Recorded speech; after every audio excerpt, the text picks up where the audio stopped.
नमस्कार मित्रांनो, आज आपण ज्या महत्त्वाच्या परीक्षा आहे जीवनामध्ये त्या थोड्याशा आपण बघूया या ठिकाणी. या SSC सेकंडरी स्कूल सर्टिफिकेट, ज्याला आपण 10वीची परीक्षा सुद्धा म्हणतो बोर्डाची, तर ही पास झाल्यानंतर काय होतं ते विविध ठिकाणी आपल्याला जायला प्रवेश मिळतो. जसं आपण डिप्लोमाला जाऊ शकतो, 11वीला जाऊ शकतो. अशा रीतीने ही परीक्षा आहे, जीवनातली पहिली महत्त्वाची परीक्षा आहे. दुसरी परीक्षा आहे 12वीची HSC हायर सेकंडरी सर्टिफिकेट, यानंतर मिळतं. यानंतर आपण BA, BSc, BCom अशा विविध शाखांना आपण प्रवेश घेऊ शकतो. परंतु एवढ्याच परीक्षेवर चालतं का? तर नाही. मग भारतामध्ये नीट ही परीक्षा आहे. ज्यांना मेडिकलला जायचं आहे, ज्यांना डॉक्टर व्हायचं आहे किंवा फार्मसीला जायचं आहे, अशा विविध शाखांसाठी नीट म्हणजे national eligibility cum entrance test ही NTA नॅशनल टेस्टिंग एजन्सी नावाची एजन्सी आहे, ती ही परीक्षा आयोजित करते. तर अशी परीक्षा दिल्यानंतर आपण विविध कॉलेजला, मेडिकल जे कॉलेजेस आहे त्यांना आपण म्हणजे ॲडमिशन घेऊ शकतो. जो एलिजिबल स्कोअर आहे तो आल्यानंतर तो विद्यार्थी त्या ठिकाणी ॲडमिशन घेऊ शकतो. मग त्याच्यामधून मेडिकलमध्ये मग MBBS असेल, BAMS असेल किंवा दाताचे डॉक्टर असेल किंवा विविध डॉक्टर असेल, त्याच्या ग्रॅज्युएट कोर्ससाठी ही टेस्ट घेतली जाते. पुढच्या म्हणजे पोस्ट ग्रॅज्युएशनसुद्धा नीटद्वारे एक्झामिनेशन घेतली जाते. पुढची परीक्षा आहे JEE पण म्हटले जाते त्याला. आता याचा लॉंग फॉर्म आहे जॉईंट एंट्रन्स एक्झामिनेशन.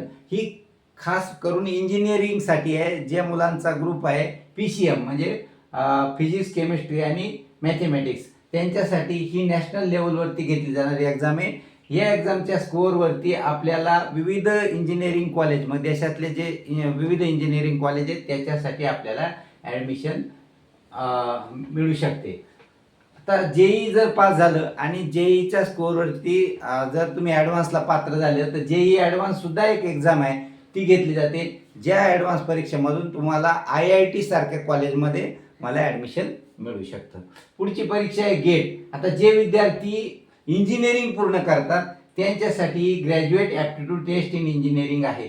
आता ही दिल्याने काय होतं तर यामध्ये जो स्कोअर आहे त्यानुसार तुम्हाला MTechला ॲडमिशन मिळतं. म्हणजे मास्टर इन टेक्नॉलॉजी हे जे ॲडमिशन आहे IITमध्ये या गेट स्कोअरवर केलं जातं. इतर विद्यार्थ्यांना गेट स्कोअरचा काय फायदा आहे तर विविध कंपन्या या गेट स्कोअरचा विचार करून त्यांना इंटरव्ह्यूसाठी, डायरेक्ट इंटरव्ह्यूसाठी सुद्धा घेतलं जातं. इस्रोमध्ये सुद्धा पोस्ट आहे, DRDOमध्ये सुद्धा विविध पोस्ट आहे.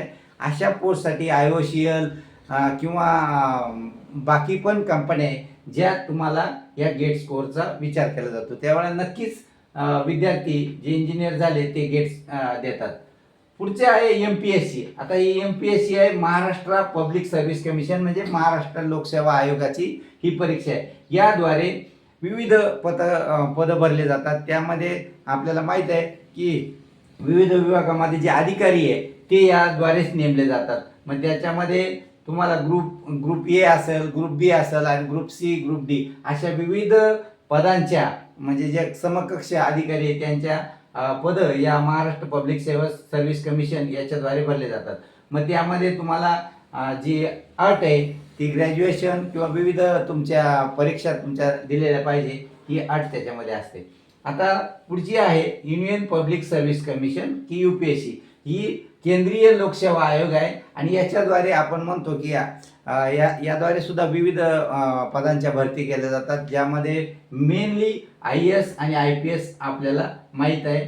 तसंच इंडियन फॉरेन सर्व्हिस ज्या IFS आहे, अशा विविध परीक्षा या युनियन पब्लिक सर्व्हिस कमिशनद्वारे घेतल्या जातात. याला सुद्धा मिनिमम ग्रॅज्युएशनची गरज असते. आणि